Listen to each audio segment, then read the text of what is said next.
Dito sa San Jose del Monte, Bulacan ay bihira ka lang makahanap ng bahay na 200 pesos down payment for a 5 bedrooms, 3 toilet and bath, isang parking lot, bahay na tulad nito. Future homeowners and investors, this is Rog Camacho, your licensed real estate broker. At ngayong araw ay andito nga tayo sa Barangay Caybanban, San Jose del Monte, Bulacan, particularly dito sa Camellia Cielo Subdivision, para mag-feature ng isang reopened house and lot.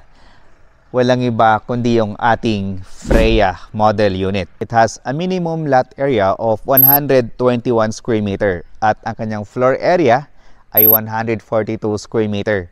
As you can see, yung Freya model unit natin ay sobrang lapit lang sa main entrance gate. And this subdivision has complete amenities. Meron tayong swimming pool, clubhouse, basketball court, children's playground. At yung bahay na to ay facing tayo dito sa main road, which is nasa mga 12 to 14 meters wide yung lapad. And since ito ay malapit sa gate, ito din ay walking distance sa sakayan ng Star Mall, which is 6 minutes away mula dito. At since malapit ito nga sa Star Mall, ay malapit din ito sa MRT 7 station. At yung pinakabago dito sa area, yung Rockwell, San Jose del Monte, Bulacan, which is almost walking distance dito sa project ng Camellia Cielo. So ngayon, papakita namin sa inyo kung gaano nga ba kalaki yung 121 square meter na lot area for a 142 square meter na floor area. So sa mga ganito kalaking bahay sa San Jose del Monte, Bulacan, ay nag-range na ito ng 11 to 12 million pesos. Sa location niya, sa klase ng subdivision, sa laki ng bahay at sa laki ng lote. Pero itong bahay na to sa ngayon ay 9 million pesos lang. At sa halagang 240,000 pesos nga po na down payment ay pwede mo na agad itong lipatan. Napakababa ng down payment at higit sa lahat, pag once na nakapag-down ka ng 240,000 pesos down payment, 4 months, pwede mo na itong lipatan. Okay? So magmula dito ay meron tayong minimum wide frontage of, so nasa mga 1, 2, 3, 4, 5, 6, 7, 8, 9, 10, 11. So 11 meters wide yung frontage natin. Oh. Dito meron tayong space for parking. Andito yung atong entrance sa pasok ng bahay. At dito sa front ay meron pa rin tayong space for our landscape or mini garden. Okay? So dito sa ating parking lot, ang turnover nito ay complete. So makikita ninyo ngayon ay may mga dents. Ito, katulad nito, yung mga pintura ay natutuklap na. Pero don't worry guys, no, kasi turnover ito sa inyo ng developer ng maayos. I-repaint nila ito, i-repair nila. Lahat ng makikita ninyo dito na mga sira ay aayusin. So sa turnover din, ay kasama na rin dito yung tiles, paint, and partition. So hindi lang kasama yung landscape natin. Okay? So dito sa ating parking lot, yan, kung isagad natin ito hanggang dito sa dulo, ay kasya naman dito yung dalawang sasakyan. Otherwise, kung isa lang po yung sasakyan natin, ay etong space na to hanggang dito, ay pwede natin itong i-maximize into additional room. Ayan siya. Napakalaking bagay nito, no? Pwede mong gawing additional room or extension ng inyong kitchen area or dining area. Okay? So, meron din tayo ditong sliding door. Yan, papunta sa ating living area and dining. So, dito naman sa front ay meron tayong porch. Ito siya. Meron tayong dalawang bintana. Isa dito at isa naman dito. Since ito nga po ay single attached unit. Okay? Pagpasok natin dito sa loob ay bubungad sa atin yung napakalaking living area. So dito sa living area, maisip po na kaagad kung saan mo pwedeng ilagay yung TV. Maaring dito sa portion na to. Ayan. Kasi meron din naman tayo ditong saksakan. Or pwedeng dito naman sa portion na to. Nang sa ganon, yung bisita mo at habang andito kumakain kayo, ay meron ditong TV na nakalagay. Ay pwede silang manood ng TV kasi nga makikita ng dito sa dining area at dito naman sa living area. So po pwede rin nating ilagay dyan. Okay? So yung bahay na to ay napakaliwalas kasi nga po marami tayong bintana. 1, 2, meron tayong sliding door papunta sa ating lanay. Meron tayong isang bintana dito.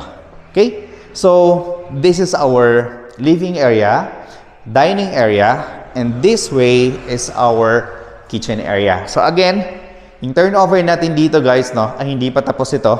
May kasama itong tiles pag once na i-turn over sa inyo. Tapos yung ceiling natin, kunting repaint lang yan, ganyan na rin po siya i-turn over. Okay, so sa turnover naman, ay hindi tayo mahirapan kung saan natin ilagay yung ref natin. Meron bang space para sa ating refrigerator and of course yung ating gas range. So dito, para ito sa ating refrigerator, kahit mag 2 doors tayo na refrigerator, kasyang-kasya dito sa space na to. Tapos dito naman yung ating gas range. Tapos meron tayong isang bintana pa. Then kung gusto niyo pong i-move nyo pa itong area ng inyong kitchen area dahil gusto nyo ay mas malapad pa na bahay, pwede pa rin naman kasi meron pa tayong space. Ang mahalaga lang ay yun nga po, mas malaki yung ating lot area. Yun yung mas maganda dito. Then dito ay meron tayong service area. Ito. Ayan. Ito. Nasa mga 2 by 2 meters. So, total of 4 meters ito. So, I think this portion is ito, pinaka-source of natural light and ventilation natin. Kasi pag once na inusog nila dito lahat, ay wala na kayong source of natural light and ventilation. No? Dito, meron tayong bintana para ito sa ating maid's room, yung isang kwarto natin. Tapos, yung isang bintana naman para naman sa ventilation din dito sa kitchen area. So, ito yung bedroom 1 natin. Okay? Meron tayong, guys, nga pala, lahat ng kwarto nila ngayon ay nakasara. So, vinlog lang namin ito dahil ito nga po ay reopen at 9 million pesos para lang magkaroon kayo ng idea kaagad. The moment naman na mag-tripping tayo dito, ay pwede nating hiramin yung susi doon sa main office. So, ngayon lang, nung nalaman namin na merong reopen na Freya model unit, pinuntahan agad natin ito para maipakita namin sa inyo.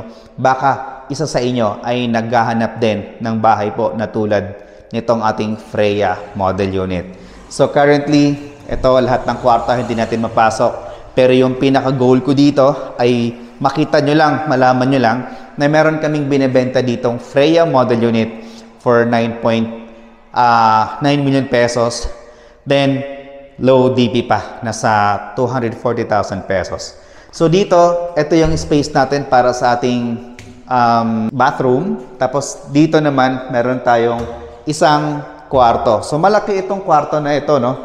Nasa mga 2 by 3 meters yung laki nito. Kasi parang meron tayo ditong space either para sa ating senior loved ones or PWD sa bahay na to. Then dito naman sa stairs natin ay lahat naman yan ay buhos, yung pinaka foundation natin. Tapos yung steps is made of solid wood. Then dito, pag-akyat natin doon sa taas ay meron tayo ditong mahabang bintana which is a good source of natural light sa ating living area, dining area, as well as dito sa ating second floor. So, ito na yung sinabi ko sa inyo. Hindi natin mapasok yung 3 kwarto na natira sa taas, pero malalaking kwarto po ito. Ito siya. 1, 2, and 3. Ito yung master bedroom. Okay. So, don't worry, no? Kasi pag once na mag-tripping naman tayo, ay kukunin natin yung susi doon sa office para mapasok natin yung mga kwartong yan. Okay, so dito ay meron pa tayong maliit na space para ito sa pahingahan, no? At kung gusto mo pa ng mas malaki, mas bonggang space, meron ulit dito. Ito siya. Ayan, meron pa tayo ditong balcony. Okay, so makita natin na nilumot na nga po ito. Okay, so pag once naman na i-turn over ito sa inyo, ay linisin ito lahat, ayusin lahat, ayun naman talaga yung turnover natin. So again, meron tayong space dito. Yan, nasa mga 3 meters by 5 meters yung laki ng space natin. So imagine that, 3 meters by 5 meters, yung laki na yan. Pwede pa nating i-cover yan soon pag once na nakalipat tayo dito. Tapos lahat naman ng mga kwarto natin, syempre, meron tayong mga bintana. Future homeowners and investors, ito na yung price for our Freya model unit dito sa Camellia Cielo, Barangay Caybanban, San Jose del Monte, Bulacan. So yung minimum lot area ay 121 square meter at ang kanyang floor area ay 142 square meter. So this house has 5 bedrooms, 3 toilet and bath, isang car garage at meron tayo ditong balcony. At ang good news dito ay free na rin yung ating bank charges, transfer of title, and yung ating water connection and electric connection. So yung price natin dito ay 10,575,000 pesos. Ito ang pinaka-good news sa lahat dahil magbibigay ang Camellia Homes sa inyo ng 1,269,000 pesos down payment na ibabawas doon sa inyong total contract price. So yung matitira na lang ay 9,306,000 pesos. Then, yung down payment natin na 930,000 pesos ay meron pa silang promo. Instead of 930,000 pesos down payment, ay magiging 219,180,000 pesos na lang yung inyong down payment. Pwede pa itong bayaran ng up to 4 months nang walang interest. Sa mga buyer natin na nagmamadaling lumipat, ay pwede nyo na po itong i-cash yung 200,180 pesos. Then maghihintay tayo ng bank approval. Once na na-approve tayo sa bank loan, ay pwede natin itong lipatan. Then yung inyong magiging monthly amortization for 15 years is 80,000 pesos. Then yung ating required income para maka-avail kayo dito sa Freya Model Unit is 266,000 pesos. At pag once na na-approve kayo dito sa Freya Model Unit, ang Camellia Homes ay magbibigay pa sa inyo ng additional gift certificate na worth of 80,000 pesos. For more details about this project, trippings, and reservation, please dial this number na ipa-flash namin sa screen. Thank you so much for watching. This is Rog Camacho, and God bless.